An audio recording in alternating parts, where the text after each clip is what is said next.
বিসমিল্লাহির রহমানির রহিম। রসুল্লাহ সাল্লাল্লাহু আলাইহি ওয়াসাল্লাম বলেছেন, যে ব্যক্তি দিনে 100বার সুবহানাল্লাহি ওয়া বিহামদিহি বলবে, আল্লাহ তাআলা তার গুনাহগুলো সমুদ্রের ফেনা পরিমাণ হলেও মাফ করে দিবেন। আল্লাহ তাআলা আমাদেরকে আমল করার তৌফিক দান করুন। বিসমিল্লাহির রহমানির রহিম। আমি যদি ঘরে বসেই প্রতিদিন 5বার হজের সওয়াব পাওয়ার আগ্রহ বোধ করি, আমার যদি আগ্রহ থাকে, তাহলে অত্যন্ত সহজে আমি এই 5বার প্রতিদিন অন্তত হজের সওয়াব পেতে পারি।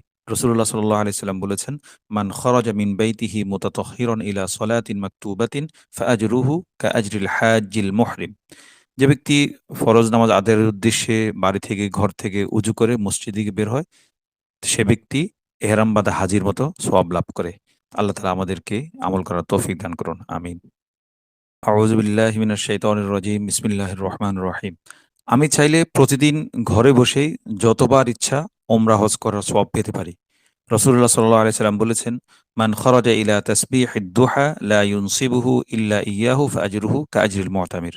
যে ব্যক্তি কেবলমাত্র চাষতের নামাজ পড়ার উদ্দেশ্যে ঘর থেকে মসজিদের জন্য বের হয়, আল্লাহ তাআলা তাকে ওমরা করে সওয়াব দান করেন। আরেক হাদিসে আছে, যে ব্যক্তি শুধু নফল নামাজ পড়ার জন্য মসজিদ উদ্দেশ্যে বের হয়, আল্লাহ তাআলা তাকে ওমরা করার সওয়াব দান করবেন। আমি যতবার নফল নামাজ পড়ার জন্য মসজিদ উদ্দেশ্যে বেরোবো, ততবার আল্লাহ তাআলা আমাকে ওমরা করার সওয়াব দান করবেন। আল্লাহ তাআলা আমাদেরকে তৌফিক দান করুন। আমিন।